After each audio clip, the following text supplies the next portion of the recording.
है, शिव ही सुंदर है, सत्यम शिवम सुंदरम।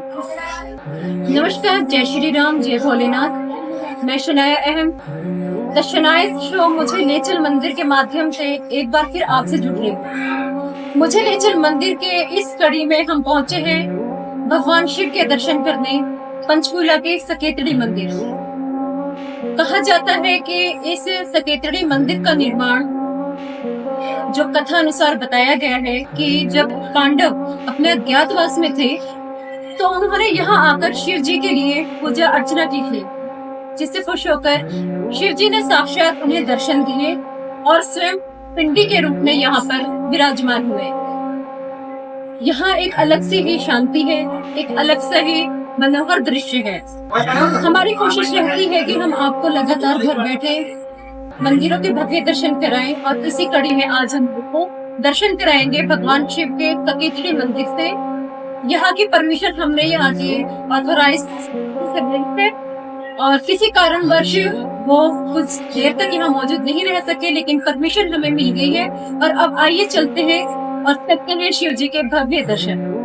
आज हम आपको लेकर चल रहे हैं एक ऐसे दिव्य स्थल की ओर जहां शिव की महिमा, शांति और श्रद्धा का अद्भुत संगम होता है। शिव मंदिर साकेतड़ी, जो स्थित है हरियाणा के पंचकुला जिले में। यह मंदिर पंचकुला से कुछ ही किलोमीटर की दूरी पर घने जंगलों और पहाड़ियों के बीच बसा है। यहाँ भगवान शिव की एक अत्यंत प्राचीन और पवित्र मूर्ति विराजमान है। कहते हैं कि यहाँ की शिवलिंग स्वयंभू है और इसका इतिहास सैकड़ों साल पुराना है। साकेतड़ी मंदिर सिर्फ पूजा का स्थान नहीं, बल्कि यह आस्था और ध्यान का केंद्र है। हर साल महाशिवरात्रि और सावन के महीने में यहाँ लाखों श्रद्धालु दर्शन के लिए आते हैं। भक्त जन जलाभिषेक कर ओम नमः शिवाय का जाप करते हुए शिव की कृपा पाने का प्रयास करते हैं। मंदिर परिसर बहुत ही शांत, साफ और प्राकृतिक सौंदर्य से भरपूर है। चारों ओर हरियाली, पक्षियों की चहचहाहट और घंटियों की ध्वनि मानो एक आध्यात्मिक संसार में प्रवेश कर चुके हों। मंदिर में हर दिन सुबह शाम आरती होती है, जिसमें भाग लेना अपने आप में एक दिव्य अनुभव है। यहाँ का वातावरण मन को शांति और आत्मा को शुद्धि प्रदान करता है। तो आइए, एक बार जरूर आइए शिव मंदिर साकेतड़ी पंचकुला में और अनुभव कीजिए भोलेनाथ की सच्ची कृपा और दिव्यता। हर हर महादेव। Folded hands.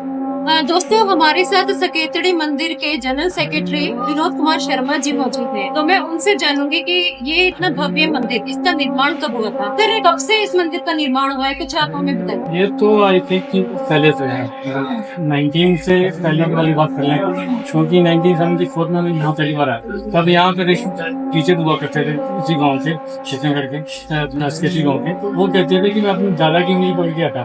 तब अंदाजा हम रफ अंदाजा लगाते थे कि लगभग 90-100 साल के आसपास ये हुआ, क्योंकि 50 साल तो मुझे हो गए यहाँ पे। भगवान का घर है, कोई ऐसी बात नहीं है। ये पहले वाला मतलब इस मंदिर को किस रूप में आए हुए 90 या 100 साल हो गए हैं, 500 साल? नहीं, इस रूप में आए हुए हमें 15 साल से 20 साल। अच्छा। क्योंकि धीरे धीरे डेवलपमेंट होती है, धीरे धीरे में इसमें थोड़ा सी ऐसा कुछ नहीं है कि इस तरह से इसमें पहले शिवलिंग पे चल रही है तो शिवलिंग। अच्छा। वो शिवलिंग का बहुत बड़ा साइज था। वो धीरे धीरे चलाते चलाते और बेसिकली जो मार पड़ी है हमें, वो दूध में जो केमिकल होता है उसकी मार, जो सेकंड के दूध से आता है ना, उसका केमिकल होता है प्रिजर्व करने के लिए। तो केमिकल दूध चढ़ाते हैं तो दूध नीचे जाके जम जाता है, नीचे से वो अलुप करता है उसको, शिवलिंग को काटता है। अच्छा। इसलिए फिर हमने वो बैन किया हुआ। मतलब थैली का दूध तो फिर कहीं भी किसी भी शिव सर, कैसे यहाँ पर रोजाना लंगर चलाया जा रहा है, सेवा की जा रही है, तो इसके पीछे भी कहानी है? कोई कहानी नहीं है। बहुत साल पहले, लगभग 50 साल तो हो गए वहीं से लंगर शुरू हुआ। यहाँ आज तक पहले पैसे के हमारे आसपास के जितना एरिया है वहाँ पर कोई लंगर व्यवस्था लंगर नहीं मिल सकती। सबसे पहले लंगर व्यवस्था हमने यहाँ पे शुरू कर दी। धीरे धीरे 5, 7, 10, 15, 20 करते ऐसे हर संडे और मंडे को कम से कम 10,000, 12,000, 15,000 बंदे आ जाते हैं। यदि हमारा लंगर यहाँ पे होता है तो 2,000 से सब लोग लंगर करते हैं। सबसे पहले यहाँ से स्टार्ट हुआ था। हाँ, अब तो शायद बहुत जगह है, सारे मेन मंदिरों में भी है, सारे चंडीगढ़ में भी है, नंदा देवी में भी है, पहले ये कहीं तो नहीं तो यहाँ से शुरू हुआ। चलो हमारे जो पुराने भगत जी थे, जो सेवादार जो थे, उनकी ही देन है सब, हमारी मतलब मेरी ये खर्ची थी भी नहीं, किसी के दिमाग में कुछ आया उसने चला दिया, चल चला, बहुत अच्छा काम ऐसे ही चलता है। ऐसा कुछ नहीं है कि कोई पर्टिकुलर, ठीक है हमने कमेटी बनाई हुई है, इसमें कोई दो राय नहीं है, तो कमेटी में सबसे मिलजुल के बैठ का फैसला होता है। ऐसा कोई वन मैन वो नहीं है कि एक आदमी ने जो कह दिया वो फाइनल। सबकी राय मायने रखती है। सब कोई भी चीज किसी के दिमाग में आती है तो उसको संडे के संडे यहाँ पर उनकी कमेटी में बैठ के डिस्कस किया कि ये उनके मन में विचार आया, इसके बारे में विचार को सब अगर फॉर्मल इंटरेस्ट होंगे तो उससे चल गए। ये चल नहीं, ये तो अभी ये अलार्म बजाया कि भोग लेके आएंगे सारे अपना अपना तो उसके लिए ये सिस्टम। थैली का दूध बैन किया हुआ है यहाँ। हमने बैन किया पर हटते नहीं है लोग। अब हम इतना करते हैं कि जितना थैली का दूध होता है उससे कई गुना ज्यादा पानी चढ़ाते रहते हैं। उसका एक ही काट है, यही काट है और कोई काट नहीं है उसकी। अगर हमने भगवान के प्रति अपनी श्रद्धा रखनी है तो हमें किसी चीज से बचा के रखना पड़ेगा, क्योंकि हम अपने बुजुर्गों का भी ध्यान रखते हैं। अच्छा, पहले ये सारा यहाँ पर खाई वगैरह होती थी ना।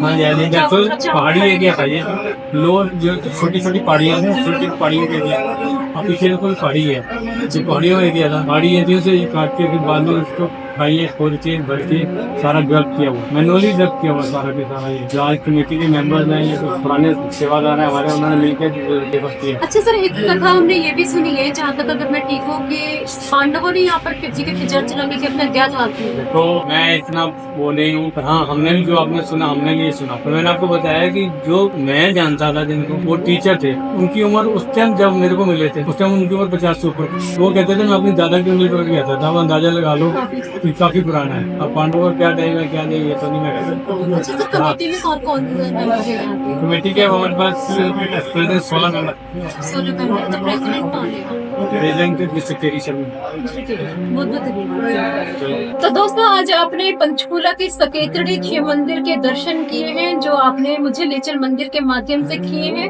और उम्मीद करती हूँ कि आपको इस मंदिर के बारे में जो जानकारियाँ प्राप्त हुई है, वो प्राप्त होने के बाद आपका खुद का भी मन करेगा कि एक बार आप लोग खुद यहाँ पर आए, दर्शन करें, यहाँ की गुफा देखें, यहाँ की यज्ञशाला देखें, यहाँ का लंगर देखें, और सबसे जरूरी यहाँ पर दर्शन करें भगवान शिव के। वैसे तो लोग यहाँ पर अक्सर आते रहते हैं, दूर दराज से भी लोग आए, लेकिन जो नहीं आ पाए उनसे हमारी टीम एक बार गुजारिश करती है कि एक बार यहाँ जरूर आइए मन की शांति के लिए। और कहा जाता है कि यहाँ मांगी मन्नत कभी भी अधूरी नहीं जाती, भगवान शिव स्वयं उस मन्नत को पूरा करते हैं। तो मेरे कई ही शब्दों के साथ मैं शनाया अहमद दशनाया लेचर मंदिर से आज आपसे लेती हूँ इजाजत, और आपसे वादा करते हैं कि एक और भव्य मंदिर के भव्य दर्शन आपको घर बैठे कराने के लिए जल्दी हाजिर होंगे। तब तक बने रहिए हमारे साथ, और एक बार सकेतड़ी शिव मंदिर जरूर आइए। जय श्री राम, जय भोलेनाथ।